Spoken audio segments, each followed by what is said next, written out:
Olá, alunos da Escola Tuiuti, tudo bem com vocês? Professor Wagner Chaves, de Geografia, trazendo mais uma aula.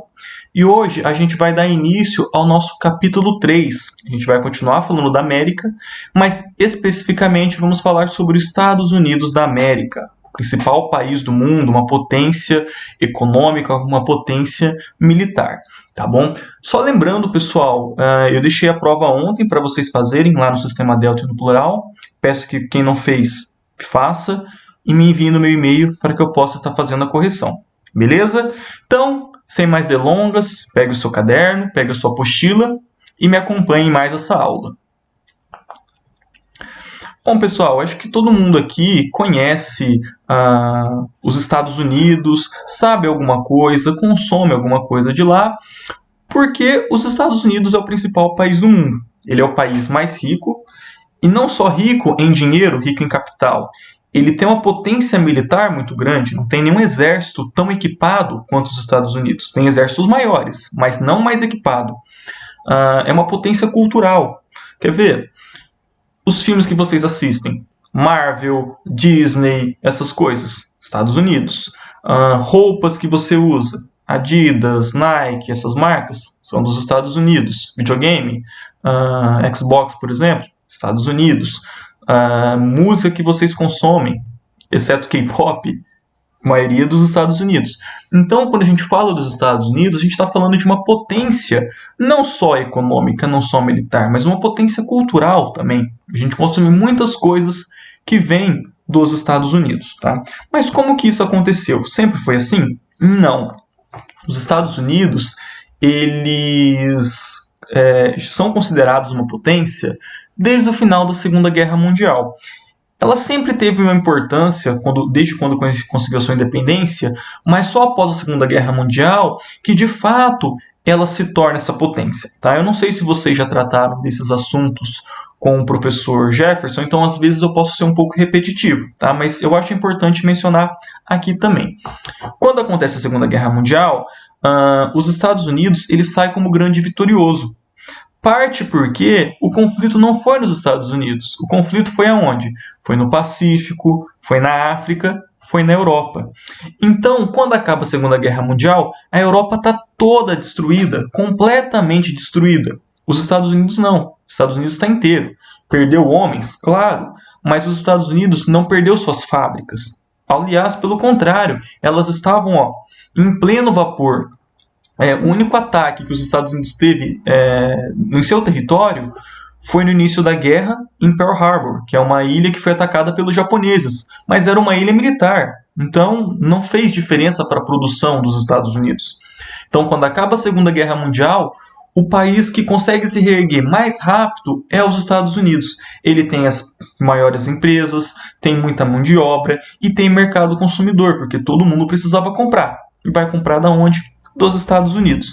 Então, a gente trata os Estados Unidos como potência a partir da segunda metade do século XX, a partir ali de 1945, quando acaba a Segunda Guerra Mundial e finalmente ele se consolida como potência hegemônica. Tá? Mais para frente a gente vai ver que existiram outras potências que rivalizaram com os Estados Unidos e entre uma delas é a União Soviética, que a gente já veio tratando no bimestre passado quando a gente falou de alguns conflitos na África. A briga entre Estados Unidos e União Soviética geravam reflexos lá na África, porque um país era apoiado pelos Estados Unidos, outro pela União Soviética, e os dois grupos acabavam entrando ali em conflitos, tá bom? Bem, outra coisa que eu gostaria de falar para vocês é de geopolítica, tá? A gente vai entrar agora em mais um ramo da geografia. Então vocês conhecem geografia física, geografia humana, geografia urbana, e essas coisas que a gente já mencionou desde lá do 6º ano, mas agora a gente vai falar também de geopolítica, tá, gente? Geopolítica, ele é o ramo da geografia que estuda as estratégias entre os países, tá? Então, quando um país compra, por exemplo, soja do Brasil, não é apenas porque ele precisa de soja. Ele precisa de soja, mas ele quer uma aproximação com o nosso país para que sempre ele consiga comprar essa commodity, por exemplo. Quando um país compra um armamento de outro país, compra um míssil, compra um submarino, compra um avião militar, ele está se aproximando desse país. Então, tudo isso são jogadas geopolíticas, tá? Para a geopolítica, o planeta Terra é como se fosse um tabuleiro. Tem um jogo chamado War, não sei se vocês já jogaram, um jogo de tabuleiro bem legal, e que você movimenta o seu exército, bota ele aqui, coloca lá, ataca um determinado ponto específico, né? Então, para a geopolítica, o mundo é um tabuleiro de xadrez. E os países estão posicionando as suas peças, buscando uma vantagem aqui, conseguir uma influência em determinado local, posiciona suas forças quando for necessário em um determinado ponto, causa uma guerra se for necessário, por conta dos seus interesses. Então, essa é a geopolítica. E quando a gente estuda, então, a geopolítica, a gente acaba percebendo o que fez com que os Estados Unidos se tornassem essa potência que a gente conhece hoje. Mas antes de entrar, então, na geopolítica, a gente tem que pegar alguns aspectos da história dos Estados Unidos, saber como que ele surgiu, e aí sim a gente vai saber, através da sua história, através das suas ações geopolíticas, como que os Estados Unidos se consolidou enquanto essa potência, beleza? Então vamos começar com uma parte das histórias dos Estados Unidos. Vai ser uma coisa bem breve, a gente não tem como ficar falando de tudo o que aconteceu, mas é muito importante para a gente entender como se formou esse país e como ele é diferente do Brasil. Lembra quando a gente falou de América Latina e América Anglo-Saxã? Então, na origem do país tem essa principal diferença, beleza? Então, primeiro, pessoal, aqui tem o mapa dos Estados Unidos. Deixa eu pegar o apontador. Beleza. O mapa dos Estados Unidos que vocês conhecem.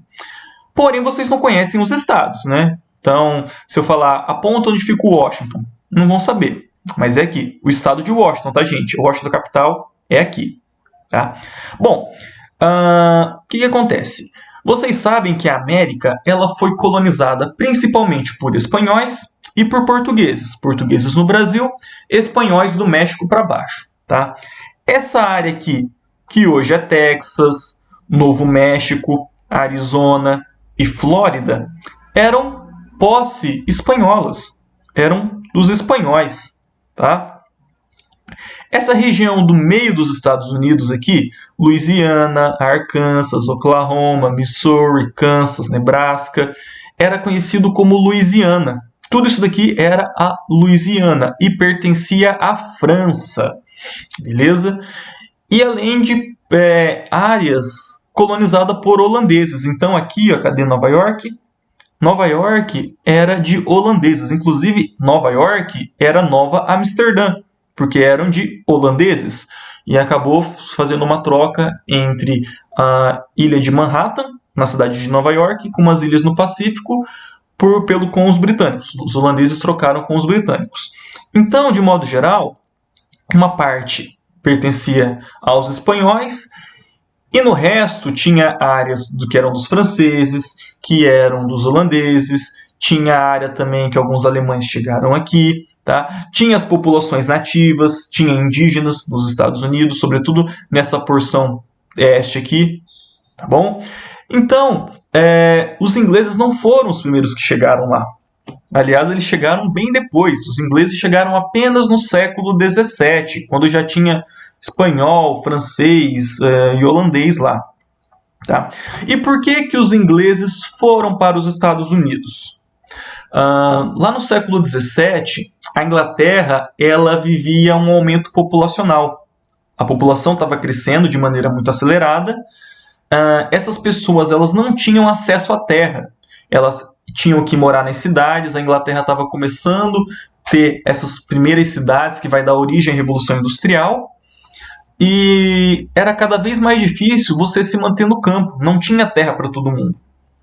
E mais uma coisa bem importante eram os conflitos religiosos. Tá?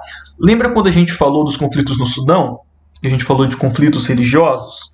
E a gente pensa que é exclusivamente coisa de muçulmano? Não, pessoal. Entre cristãos já houve também muitos conflitos. Entre católicos e protestantes, entre denominações protestantes, sempre houveram esses conflitos. Então, algumas denominações inglesas, né, que são calvinistas, são batistas, perdão, passou uma moto aqui, eles eram perseguidos na Inglaterra. Então, eles buscavam o Novo Mundo aqui é a América de modo geral, que era um mundo recém-descoberto, um lugar de liberdade para o seu culto. Ou seja, eu vou para um lugar onde eu não vou ser perseguido, onde eu vou conseguir exercer a minha religião e não vou ser perseguido por isso. Então, os primeiros colonizadores britânicos que chegaram no que hoje é os Estados Unidos, eles eram esses puritanos, esses calvinistas, que foram praticamente expulsos da Inglaterra. Então, eles procuraram nos Estados Unidos um lugar livre para que eles possam ter o seu culto, praticar a sua religião. Tá? Um adendo aqui, não sei se o professor Jefferson falou, mas é muito importante, gente. Esse cara que vocês estão vendo aí, ele é o Max Weber. Ele foi um pensador alemão e ele associou o sistema capitalista com o protestantismo. Tá? Lembrando, pessoal, na Europa ela era praticamente toda católica até 1517. Em 1517, o Martim Lutero, também alemão, ele dá início ao protestantismo. Ele inaugura a igreja protestante, a igreja luterana.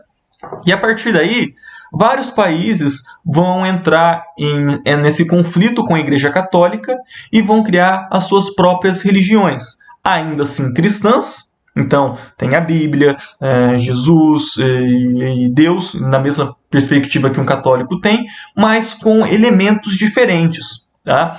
E daí o Weber, ele percebeu onde que o capitalismo se desenvolveu melhor. Foi na Espanha católica? Não. Foi em Portugal católico? Não. Foi na Itália católica? Não. Foi aonde?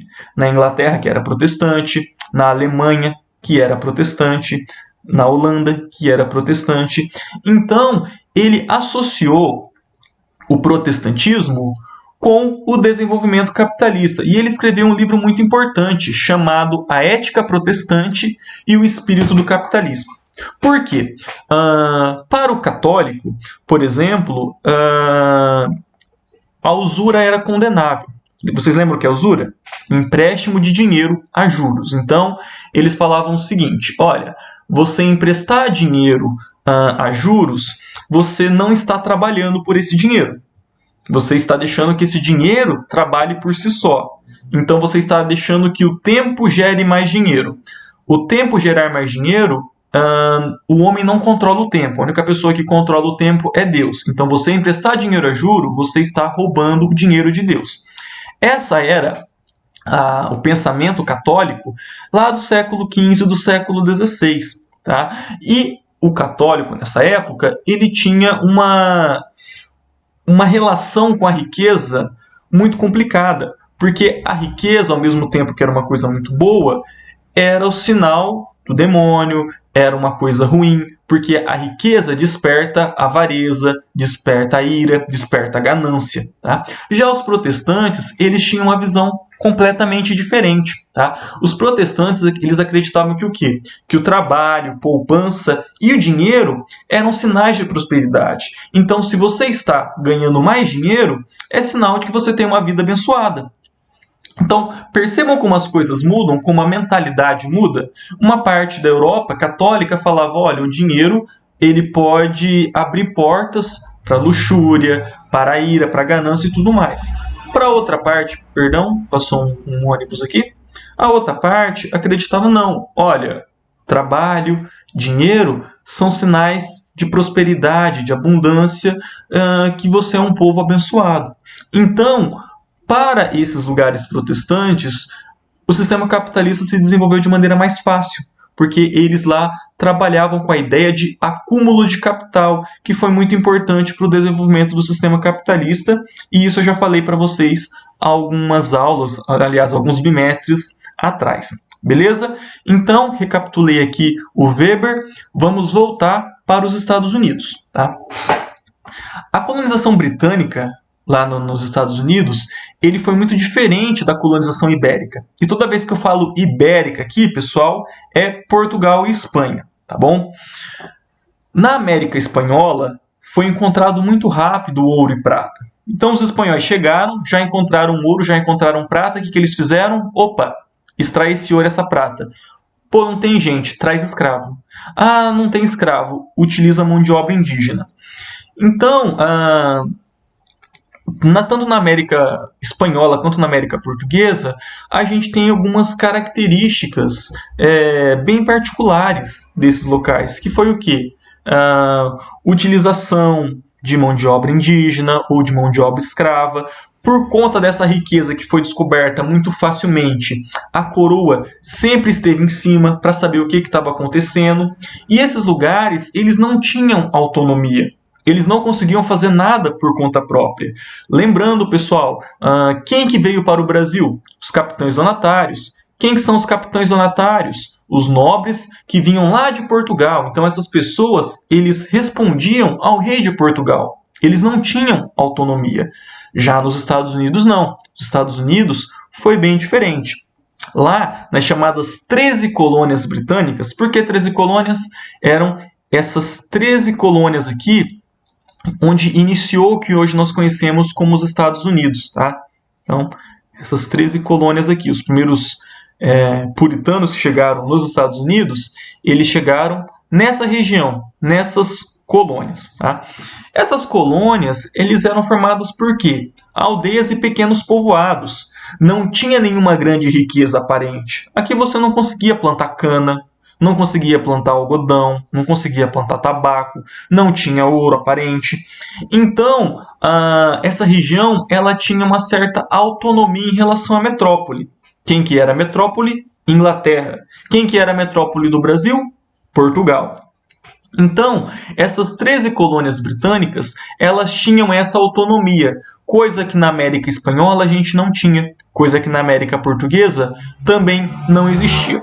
Então, a origem do que nós conhecemos como Estados Unidos hoje são essas 13 colônias aqui na costa leste dos Estados Unidos, tá bom? Aí, Massachusetts, Nova York, Pensilvânia, Virgínia, Geórgia, Carolina do Sul, Carolina do Norte, Delaware, enfim, esses estados aqui, beleza? Ó, só relembrando, território espanhol aqui da Flórida, Louisiana, território francês, Nova França, território francês também. Não é à toa que o Canadá, uma parte dele fala francês e uma parte fala inglês, que uma parte pertenceu à França, beleza? Bom, e agora só pontuando aquelas diferenças. No Brasil e na América Espanhola, a gente teve qual modelo? Colônia de exploração, tá? Então, os nobres vinham para cá com o intuito de explorar essa terra. Então, ele recebia uma terra direto da coroa. Ele estava atrelado com a coroa. Não tinha como ele fazer grandes mudanças sem a permissão da coroa, né? E no Brasil, em toda a América, foi utilizado o quê? Mão de obra escrava, mão de obra de indígena, produção de commodity. Então aqui no Brasil produziu primeiro pau-brasil, depois veio a cana-de-açúcar, aí depois teve o ciclo da mineração em Minas Gerais, a produção de ouro, depois teve o café, na região norte teve o ciclo da borracha, e o Brasil nunca conseguiu desenvolver a sua indústria. Quer dizer, conseguiu no século XX, mas ele ficou anos e anos sendo produtor de matéria-prima para a metrópole. A Espanha fez a mesma coisa com a América Espanhola. A Bolívia mandou muita prata para a Espanha. A região do Caribe produzia cana-de-açúcar, produzia melaço, produzia rum, produzia tabaco, e ia para onde? Para a metrópole, tá?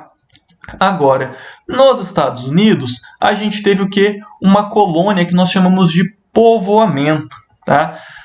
Esses puritanos que saíram da Inglaterra, eles foram para os Estados Unidos, foram para essas 13 colônias, com a ideia de transformar aquele lugar na sua casa.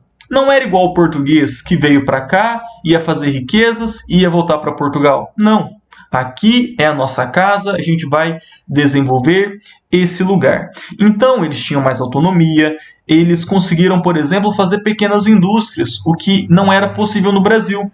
Havia leis no Brasil que impediam que fizesse indústria, para você ter que comprar o produto que vem de Portugal.